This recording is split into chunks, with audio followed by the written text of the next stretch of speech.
Hello everyone. हर हर महादेव। कैसे हैं आप सब? उम्मीद करती हूँ कि भगवान भोलेनाथ की कृपा से आप सभी स्वस्थ, खुश और सुरक्षित होंगे। आप सभी का दिल से स्वागत है हमारे आज इस चैनल में। अगर आप पहली बार इस चैनल पर आए हैं तो आपका बहुत बहुत स्वागत है, और अगर आप पहले से ही हमारी इस फैमिली का हिस्सा हैं तो आपका बहुत बहुत धन्यवाद। आपका प्यार और विश्वास ही इस चैनल की सबसे बड़ी ताकत है। अगर आपको timeless collective reading, divine guidance और स्पिरिचुअल मैसेज पसंद आते हैं तो चैनल को सब्सक्राइब करके बेल आइकन ज़रूर दबा दीजिए, ताकि जब भी आपके लिए कोई नया संदेश आए वो सबसे पहले आप तक पहुंच सके। अब अपनी आँखें कुछ पल के लिए बंद कीजिए, एक गहरी लंबी सांस लीजिए, उस व्यक्ति का नाम मन ही मन 3 बार लीजिए जिसके लिए आप ये रीडिंग देख रहे हैं, और जो भी नंबर, जो भी पाइल आपकी आत्मा आपको चुनने के लिए प्रेरित कर रही है उसी नंबर को चुनिए। याद रखिए, ये एक टाइमलेस कलेक्टिव रीडिंग है, इसीलिए जो बातें आपके जीवन में मेल खाएं उन्हें स्वीकार करें, और जो ना जुड़ें उन्हें प्रेम पूर्वक छोड़ दें, और ईश्वर से कहें कि जो भी आपके लिए सही है वो आपको ज़रूर मिलेगा, और इस रीडिंग में आपको वही पहुंचाएं। तो चलिए बिना किसी देरी के आज की इस टाइमलेस कलेक्टिव रीडिंग को स्टार्ट करते हैं, और देखते हैं क्या आप दोनों एक होंगे या नहीं। अपने पर्सन की एनर्जी से कनेक्ट हो जाइए। यूनिवर्स प्लीज़ गाइड कीजिए। जिन्होंने भी पाइल 1 को चुना है उनके लिए आज की पहली रीडिंग है। यूनिवर्स प्लीज़ गाइड कीजिए पाइल 1 वालों के लिए। मेरे व्यूवर जिस पर्सन के लिए ये रीडिंग देख रहे हैं वो पर्सन यानी कि उनके पार्टनर और वो एक होंगे या नहीं, क्या ये दोनों एक होंगे या नहीं, यूनिवर्स गाइड कीजिए।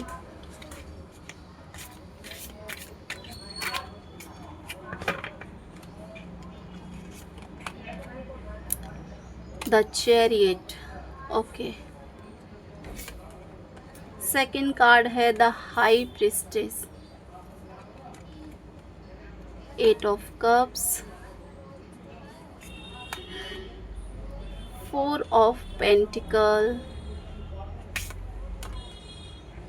4 of cups, 10 of word, and bottom में है 5 ऑफ पेंटिकल्स, ओके। तो चलिए कार्ड्स निकाल लिए हैं। ये पाइल 1 की रीडिंग है, आप लोग याद रखिएगा। इसके बाद हम पाइल 2 की रीडिंग करेंगे। तो अगर आप लोग पाइल 1 की रीडिंग नहीं देखना चाहते हैं, आपने पाइल 1 को नहीं चुना है, पाइल 2 को चुना है, तो आप डायरेक्टली पाइल 2 को देख सकते हैं। पाइल 1 को आप स्किप कर सकते हैं। तो आपने जो पहला नंबर चुना है, सबसे पहले एक बात साफ दिखाई देती है कि इस व्यक्ति के मन में आपके लिए भावनाएं ज़रूर हैं, लेकिन इन भावनाओं के साथ बहुत सारी उलझनें भी जुड़ी हुई हैं। ये इंसान कई बार आपको देखकर मुस्कुराता है, आपके बारे में सोचता है, लेकिन जब कदम बढ़ाने की बात आती है तो खुद ही पीछे हट जाता है।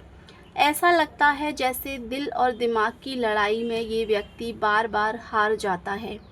इनके जीवन में कुछ ऐसी परिस्थितियां हैं जिनकी वजह से इन्हें डर है कि अगर इन्होंने रिश्ता आगे बढ़ाया तो कहीं सब कुछ बिगड़ ना जाए, तो कहीं सब कुछ बर्बाद ना हो जाए, ख़राब ना हो जाए।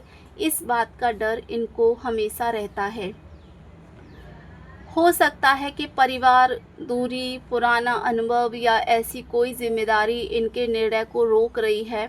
इसीलिए अगर अभी आप दोनों के बीच दूरी है या बातचीत कम है तो इसका मतलब ये नहीं है कि इन्हें फ़र्क नहीं पड़ता।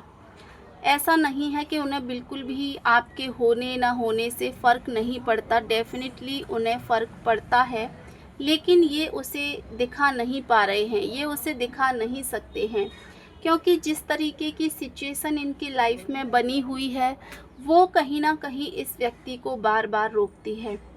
मुझे ये भी महसूस हो रहा है कि कई बार ये व्यक्ति आपके सोशल मीडिया, आपकी गतिविधि या आपके बारे में किसी न किसी तरीके से हमेशा जानने की कोशिश करते रहते हैं। लेकिन कोशिश ज़रूर करते हैं, लेकिन उन चीज़ों पर मुझे लगता है कि ये व्यक्ति कोई एक्शन नहीं लेते हैं। बाहर से जितना ये सामान्य दिखते हैं, भीतर से मुझे लगता है उतना ही ज़्यादा इनको जानना ज़रूरी है। कहीं न कहीं ये व्यक्ति एक मिस्टीरियस टाइप के पर्सन हैं, जिन्हें हर कोई इतनी आसानी से जान नहीं सकता है, हर कोई इतनी आसानी से पहचान नहीं सकता है। लेकिन आप इस व्यक्ति को जितना जानते हैं, उतना शायद ही कोई इस पर्सन को जानता होगा। आप इस व्यक्ति की हर एक चीज़ से वाकिफ़ हैं, इस व्यक्ति की रग-रग से वाकिफ़ हैं। ये कैसे इंसान हैं, किस तरीके की सोच रखते हैं या क्या सोचते हैं, ये सारी चीज़ें काफ़ी हद तक आपको इस व्यक्ति के बारे में पता है। और क्या आप अब भी इनकी ज़िंदगी का हिस्सा बनना चाहते हैं? वो ऐसा सोचते हैं आपके बारे में? क्या आप आज भी इनकी लाइफ़ में उतने ही ज़्यादा इंटरेस्टेड हैं, जितना इंटरेस्ट आप पहले दिखाते थे, जितना इंटरेस्ट आप इनमें पहले लेते थे? क्या आप आज भी उतने ही इंटरेस्टेड हैं इनको लेकर? ये सवाल इनके मन में चलते हैं। क्या आप इनकी लाइफ़ में आना चाहते हैं? इनके साथ आप फ्यूचर देखते हैं या नहीं देखते हैं? इस तरीके की थिंकिंग जो है ये पर्सन करते हैं। आपके इस रीडिंग में जो कार्ड पहला आया है, द चैरियट का कार्ड आया है, और सेकंड कार्ड है द हाई प्रीस्टेड, और 8 ऑफ कप्स है, 4 of pentacle, 4 of cups and 10 of बॉट, एंड बॉटम में 5 ऑफ कप्स, 5 ऑफ पेंटिकल्स का कार्ड आया है। तो यहाँ मैं अगर आपके एक होने की बात करूं और आपके पर्सन की एनर्जी की बात करूं, तो अभी आपके जो पर्सन हैं वो कोई भी कदम उठाने के लिए मुझे तैयार नहीं दिख रहे हैं। उनकी एनर्जी इस वक्त बहुत ज़्यादा हाई नहीं है। उनकी एनर्जी इस वक्त मुझे लगता है काफ़ी लो है, आपको लेकर काफ़ी ज़्यादा लो है। ऐसा नहीं है कि वो आपको लेकर सीरियस नहीं है या इस कनेक्शन में कुछ चाहते नहीं हैं। बिल्कुल चाहते हैं, वो भी चाहते हैं कि चीज़ें ठीक हो जाएं, सब कुछ सही हो जाए, लेकिन अभी सिचुएशन ठीक नहीं है और कहीं ना कहीं इस पर्सन को हीलिंग की बहुत ज़्यादा ज़रूरत यहाँ लग रही है। वो भी आपकी ज़िंदगी का हिस्सा बनना चाहते हैं। फ़िलहाल अगर मैं यहाँ देखूँ तो हाँ का जो आंसर है वो दिखाई तुरंत नहीं दे रहा है, यानी कि करंट सिचुएशन में मैं आपको जवाब दूँ कि आप दोनों एक होंगे या नहीं होंगे, तो उसका आंसर यहाँ हाँ में दिखाई नहीं दे रहा। पहले इस व्यक्ति को अपने डर, अपनी असुरक्षाओं और अपनी पुराने बोझ से बाहर निकलना होगा। इसके बाद ही ये रिश्ता मुझे लगता है कि आगे बढ़ सकता है। और आज का जो मैसेज है आपके लिए वो कहीं ना कहीं यही है कि थोड़ा सब्र रखें, धैर्य रखें। हर रिश्ता सही समय आने पर ही अपनी मंजिल तक पहुंचता है। सो ये थी पाइल 1 वालों की रीडिंग। आई होप पाइल 1 कि ये रीडिंग आपसे अच्छी तरीके से रेजोनेट करी है, और अगर रीडिंग आपसे रेजोनेट हुई है तो प्लीज़ आप इसे क्लेम करें। चैनल पर नए हैं, पहली बार आए हैं, चैनल को सब्सक्राइब कर लें, वीडियो को लाइक कर दें और वीडियो को हाइप करना बिल्कुल भी ना भूलें। Thank you so much. हर हर महादेव। तो अब हम करने जा रहे हैं पाइल नंबर 2 की रीडिंग। चलिए देखते हैं पाइल नंबर 2 की रीडिंग में क्या एनर्जीज़ निकल के आती हैं। जिस व्यक्ति के बारे में सोचकर आप ये रीडिंग देख रहे हैं, उनका नाम मन ही मन 3 बार लीजिए, उनकी एनर्जी से कनेक्ट हो जाइए ताकि रीडिंग आपसे अच्छी तरीके से कनेक्ट हो सके। और यूनिवर्स से, अपने गार्डियन एंजल से ये प्रेयर कीजिए कि जो भी आपके लिए सही है वो इस रीडिंग में आपको पता चले। चलिए देखते हैं आप दोनों एक होंगे या नहीं। यूनिवर्स प्लीज़ गाइड कीजिए जिन्होंने भी पाइल 2 को चुना है, उनके पर्सन और वो एक होंगे या नहीं। यूनिवर्स प्लीज़ गाइड कीजिए, महादेव प्लीज़ गाइड कीजिए, प्लीज़ गाइड कीजिए। मैं यहाँ आप लोगों की और आपके पर्सन की एनर्जी से कनेक्ट कर रही हूँ। यूनिवर्स प्लीज़ गाइड कीजिए। 6 of cups, okay. 10 of word, S of pentacle, 10 of pentacle, king of word, 10 of cups and bottom में है 3 ऑफ पेंटिकल्स। ओके, सो यहाँ जो एनर्जी है वो पहली पाइल की एनर्जी से बिल्कुल अलग है और बहुत ज़्यादा डीपेस्ट एनर्जी दिखाई दे रही है, बहुत डिफरेंट एनर्जी है। इस व्यक्ति ने अपने दिल में आपको पहले ही बहुत ख़ास जगह दे रखी है। ऐसा लग रहा है कि पहले ही इन्होंने आपको बहुत स्पेशल जगह दे दी है। हो सकता है इन्होंने कभी खुलकर अपने जज्बात व्यक्त ना किए हों, कभी खुलकर आपको ना बताया हो, लेकिन इनके मन में भविष्य की तस्वीरें आपको लेकर बहुत स्ट्रॉन्गली हैं, शामिल हैं, आपको लेकर दिखाई दे रही हैं। आपकी रीडिंग में जो कार्ड निकल के आए हैं, पहला कार्ड है 6 ऑफ कप्स। आप उस कार्ड की इमेज को देखिए। इसमें जो कपल है वो एक दूसरे से गले मिल रहे हैं। बहुत ही ब्यूटीफुल कार्ड है जो आपके इस रिलेशन को काफ़ी स्ट्रॉन्ग बनाता हुआ यहाँ दिख रहा है और आपके पर्सन की एनर्जी को यहाँ एडमायर कर रहा है। आपके पर्सन की एनर्जी को यहाँ बता रहा है कि उनके अंदर आपके लिए कितनी ज़्यादा फीलिंग्स हैं और वो आपको कितना ज़्यादा प्यार करते हैं और भविष्य को लेकर भी देख रहे हैं, सोच रहे हैं। जो कार्ड निकल के आए हैं, कार्ड की इमेज देखिए, 10 ऑफ पेंटिकल्स। आप इसमें फैमिली की जो पिक्चर्स हैं वो देख सकते हैं। प्रॉपर फैमिली है इस कार्ड में, देखिए प्रॉपर फैमिली है।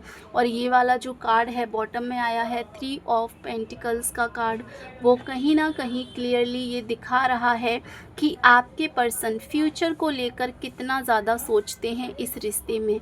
वो चाहते हैं कि आपके साथ में एक रिश्ता बने उनका, और ये जो रिश्ता है वो हमेशा के लिए बने। वो आप दोनों मतलब वो चाहते हैं कि आप दोनों एक हो जाएं। ये व्यक्ति कई बार सोचते हैं कि अगर आप दोनों एक साथ हो जाते हैं तो जीवन कितना अलग होगा और कितना खूबसूरत होगा। इनके मन में मुझे लगता है कि साथ रहने, मिलकर सपने पूरे करने और एक स्थायी रिश्ता बनाने की इच्छा दिखाई देती है, लेकिन शायद ये सही समय का इंतज़ार कर रहे हैं, एक राइट टाइमिंग का इंतज़ार करते हुए दिखाई दे रहे हैं। मुझे लगता है कि वो ऐसा फ़ील करते हैं कि अभी इस रिलेशन के लिए या फिर कोई एक्शन लेने के लिए एक परफेक्ट जो टाइमिंग होती है वो नहीं आई है और उसी टाइम का जो है ये वेट कर रहे हैं। मुझे ऐसी एनर्जी दिखाई दे रही है। एक साथ हो तो जीवन कितना अलग होगा ये तो सोचते ही हैं और कहीं ना कहीं बहुत सारी इच्छाएं वो इस रिलेशन को लेकर रखते हैं। अगर अभी दोनों के बीच में दूरी बनी हुई है, अगर फ़िलहाल के लिए दोनों के बीच में नो कांटेक्ट सिचुएशन है या बातें नहीं हो रही हैं, तो ये दूरी हमेशा के लिए नहीं बनी है। आप दोनों के बीच में ये दूरी हमेशा के लिए नहीं है। कुछ कार्मिक चीज़ें आपके रिलेशन में लग रही हैं। जो 3 ऑफ पेंटिकल्स का कार्ड है वो फैमिली के साथ साथ अच्छे रिलेशन के साथ साथ ये भी रिप्रेजेंट कर रहा है कि थर्ड पार्टी इन्वॉल्व है। ये कोई पर्सन नहीं है, आपके इस रिलेशन में थर्ड पार्टी कोई पर्सन नहीं है, बल्कि एक एनर्जी है। कार्मिक चीज़ों की एनर्जी दिखाई दे रही है जो इस रिलेशन में है। परिस्थितियाँ धीरे धीरे बदलती दिखाई भी दे रही हैं। मुझे लगता है कि आने वाले समय में ये व्यक्ति खुद पहल कर सकते हैं। अपनी तरफ से ये व्यक्ति कोई जो है कोई एक्शन ले सकते हैं, ऐसा लग रहा है। कोई संदेश, कोई मुलाकात या कोई ऐसा अवसर आएगा जहां बातें पहले से अधिक स्पष्ट होंगी, जहां बातें एक दूसरे के साथ में पहले से ज़्यादा गहरी होंगी और बिल्कुल एकदम सच्ची बातें होंगी, जिन बातों में किसी भी तरीके का कोई दिखावा नहीं होगा, कोई बनावटीपन नहीं होगा। एक और बात दिखाई देती है कि ये व्यक्ति आपको खोने से बहुत डरते हैं। उन्हें आपको खोने का डर अंदर ही अंदर परेशान करता है, इसीलिए कभी कभी ये चुप रह जाते हैं ताकि कोई गलती ना हो जाए। लेकिन इनके दिल में आपके लिए सम्मान, अपनापन और सच्ची भावनाएं मौजूद हैं। वो आपकी बहुत ज़्यादा वैल्यू करते हैं, आपकी दिल से रिस्पेक्ट करते हैं और उनके दिल में आपके लिए अभी भी एक अपनापन बना हुआ है और ट्रू फीलिंग्स उनके दिल में आपके लिए मौजूद हैं, ये दिखाई दे रही हैं। यदि आप दोनों के बीच पहले कोई गलतफ़हमी कभी भी हुई हो, गलतफ़हमियाँ हुई हों, मिसअंडरस्टैंडिंग या कोई लड़ाई झगड़ा, तो उनके समाप्त होने के संकेत भी यहाँ दिखाई दे रहे हैं। ये रिश्ता धीरे धीरे मजबूत हो सकता है। मुझे लगता है कि शर्त इतनी है कि दोनों तरफ से थोड़ा धैर्य रखना होगा, थोड़ी समझ बनाकर रखनी होगी और दोनों को ही एक दूसरे को अंडरस्टैंड करना होगा। हो सकता है इस रिलेशन में अभी अंडरस्टैंडिंग की भी कमी हो। आज के लिए आपका मैसेज ये है इस रीडिंग में, जो रिश्ता सच्ची भावना पर टिका होता है वो सही समय आने पर अपनी जो राय है वो खुद बना लेता है, अपनी जगह खुद बना लेता है। और अगर मैं यहाँ एक क्लोजिंग गाइडेंस की बात करूँ, आज की रीडिंग यहीं जो है समाप्त होती है। अगर इस रीडिंग का कोई भी हिस्सा आपके जीवन से जुड़ा हुआ है, आपको महसूस हुआ हो, तो कमेंट में हर हर महादेव ज़रूर लिखिए और इस पॉजिटिव एनर्जी को अपनी लाइफ में अट्रैक्ट कीजिए। याद रखिए, हर रीडिंग एक सामूहिक ऊर्जा पर आधारित होती है, इसीलिए वही संदेश अपनाएं जो आपके दिल से जुड़ता हो, जो आपको अच्छा लगता हो। जल्द ही एक नई और बिल्कुल अलग रीडिंग के साथ मिलेंगे। तब तक के लिए अपना ख्याल रखें। Thank you so much. हर हर महादेव।